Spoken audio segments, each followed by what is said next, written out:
On the campaign trail, Donald Trump promised the biggest deportation operation in history. They come into our country, we're going to stop them, we're going to close our borders, we're going to have to deport a lot of people. 100 days into his second term, we'll investigate how that's going. From how quiet the border really is. We haven't had people since mid-February. To his latest strategies on getting people out of this country. It may look like the middle to me, it may look like the far right to someone else.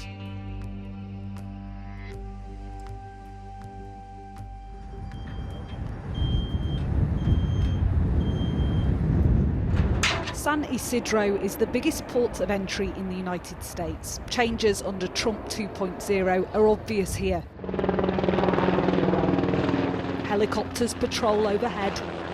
Extra barbed wire has been added. Just be careful, there's a lot going on. Yeah, will do. And access to the surrounding area closely guarded.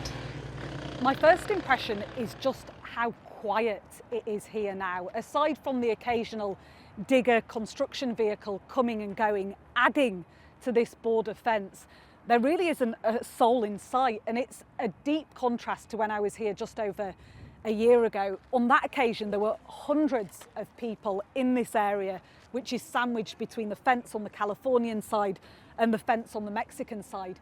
People who were desperate. Some of them had been on the road for months. They were passing their mobile phones through this fence, asking me to charge them so that they could get in touch with relatives back home. There was a big charity presence here, people handing out water, food, other supplies. Well, all of that infrastructure is now gone because there is simply no immigrant presence here anymore.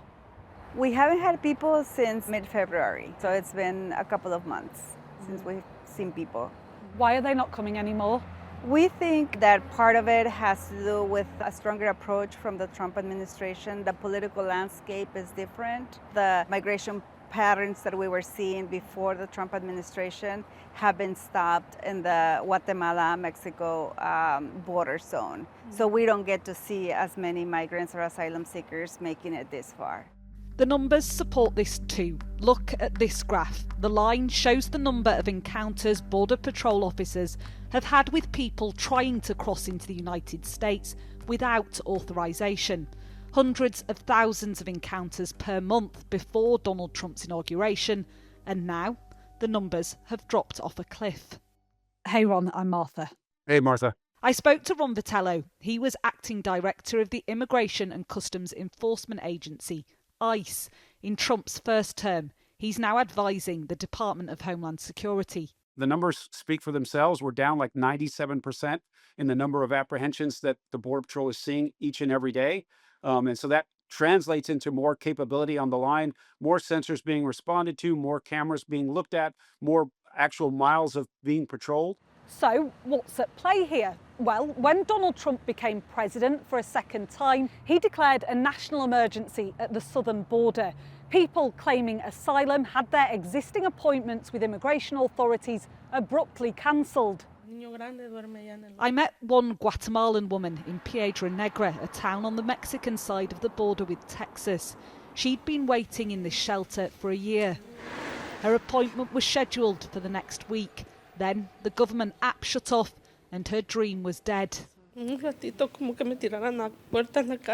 a split second, the door was slammed in our face. I don't know what to think anymore.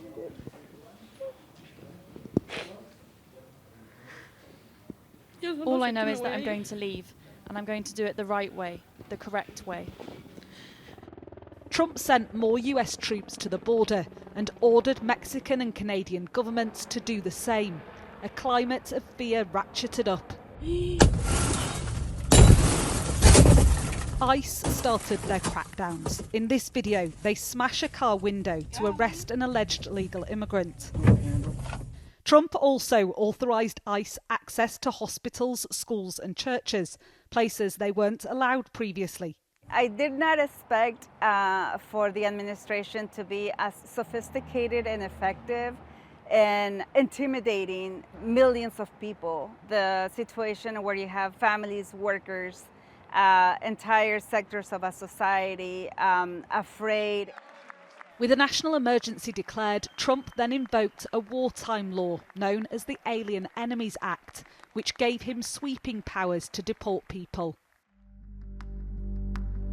Which brings me on to our next topic, deportations. When Barack Obama was president, he actually deported more people than President Trump did in his first term. Now he's president again, Trump is desperate to set records. We will eliminate these threats to protect our homeland and complete the largest deportation operation in American history, larger even than current record holder, President Dwight D. Eisenhower. A big change with Trump 2.0 is his relationship with El Salvador. They have one hell of a president. El Salvador's president, Nayib Bukele, came into office in 2019. The self-proclaimed world's coolest dictator has a friendly relationship with Donald Trump, now including an unconventional business arrangement. Well, it's an honor to be here. In exchange for $6 million per year, Bukele has opened up his mega prison to Trump's deportees.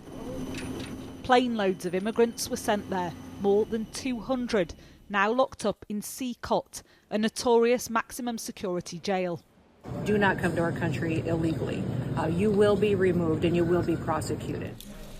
Trump says he's deporting gang members, the worst of the worst, members of MS-13 and Tren de Aragua, infamous brutal gangs.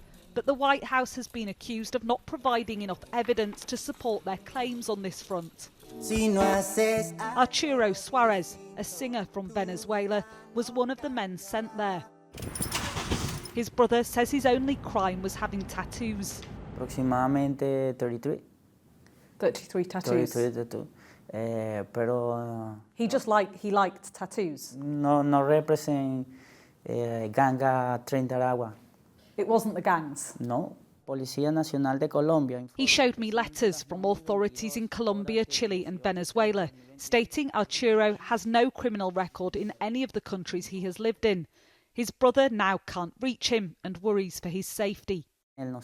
We don't know what conditions he is in, if he has been mistreated, if his rights are being violated. Since he was illegally abducted. Battles rage between the administration and the courts about deportations to El Salvador. The case of Kilmar Abrego Garcia is the most high profile. He was living in Maryland claiming asylum. The White House admitted in court he was deported to the jail by administrative error. In public, though, they've doubled down on his case. He is an illegal alien in the United States. He has no lawful right to be here. He was issued a final order of removal from this country.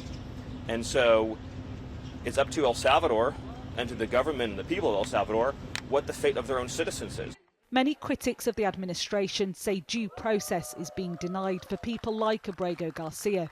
Chris Van Hollen is a senator for Maryland. This case is not just about one man. It's about protecting the constitutional rights of everybody who resides in the United States of America. Abrego Garcia's case has become a litmus test in how far the administration is willing to defy the courts in pursuit of their goals. And those goals are ambitious.